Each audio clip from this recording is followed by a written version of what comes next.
So now that Texas has passed House Bill 1927, the Firearm Carry Act of 2021, people know that they can now carry either openly or concealed without a license.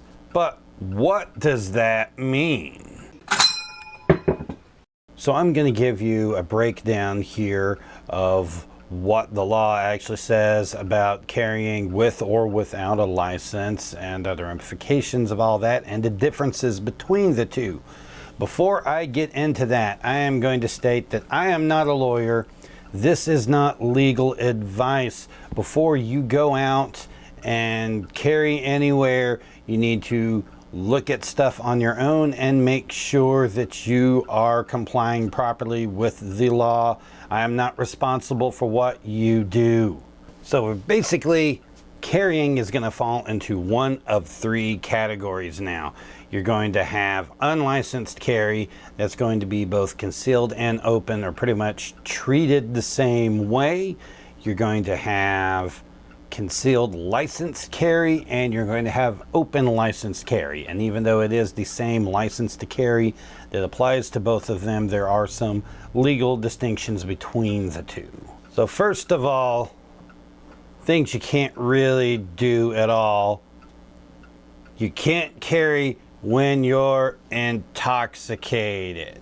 So intoxicated being not having the normal use of mental or physical faculties by reason of the introduction of alcohol, a controlled substance, a drug, a dangerous drug, a combination of two or more of these substances, or having any other substance in the body, or having an alcohol concentration of 0.08 or more. So don't get drunk and carry. The only ways you can is if A, you are on your own property or property under your control, or on private property with the consent of the owner, or B, you are inside of or directly en route to a motor vehicle or watercraft that is owned by you or under your control, or with the consent of the owner or operator of the vehicle or watercraft. So who can carry? Well, to carry permitless, it's going to need to be anyone who's at least 21 years of age or older, who can legally possess a firearm under federal law, can legally possess a firearm under Texas state law, and someone who has not been convicted of these certain crimes within the last 5 years. The first thing you ought to know about are going to be the signs that you need to know about. There's going to be a few different signs that will apply to different locations. You have the 30.05 sign. This sign will prohibit unlicensed carry, whether it be open or concealed. You have the 30.06 sign, which will ban licensed concealed carry. You have the 30.07 sign, which will ban licensed open carry. You have the 46.03 sign, which will just ban any type of firearms at all. It's just kind of a catch-all sign. And you have the 51% sign. The 51% sign is going to be at any business that makes at least 51% of their sales from the sale of on-site consumption of alcoholic beverages. So basically anything that they consider a bar. Now there's a lot of places like sports bars and things where the line between it being a bar and a restaurant is a little blurry, so watch for the 51% signs there. Where can you carry without a permit? Well, we'll give a list of places that you can. There are a list of federally banned locations, which will include federal courthouses and buildings and prisons, U.S. Army Corps of Engineer property, national cemeteries, post offices, building zones leased or rented by the federal government, sterile areas of airports, military bases, and rented offices. This can include the parking lots for these places if they are properly stated with the signage "No Firearms." Okay, so the Texas locations off limits to permitless carry are going to be places with the aforementioned 30.05 or 46.03 signs on the physical premises of an elementary or secondary school within 1,000 feet of a school, that is within 1,000 feet, on the premises of institution of higher learning, where a high school, collegiate, or interscholastic event is taking place, or a professional sporting event is taking place, polling places on election day or when there's voting, premises of a government court or offices utilized by the court unless authorized by the court, premises of a racetrack, secured areas of an airport, anything that has a 51% sign. I like this one. On premises where the possession of a concealed weapon is illegal.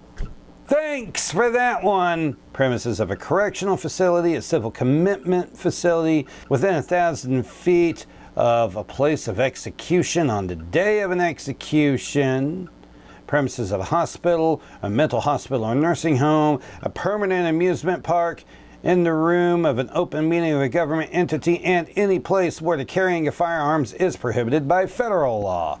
They just kind of wanted to double up on that one. And when we say premises, premises means a building or portion of a building. The term does not include any public or private driveway, street, sidewalk, or walkway, parking lot, parking garage, or other parking area. Okay, so let's go down the list of off limits to open carry with a permit. Well, this will be once again 3007, 4603, and 51% signs are all going to be things that just stop you right away on the physical premises of an elementary or secondary school or any of the buildings and what all associated with it. This does not include within 1,000 feet of it because the federal law that bans the carrying of weapons within 1,000 feet of a school only bans unlicensed carry. So this is where the state law and the federal law have a little interaction with each other. This is one of the advantages of licensed carry.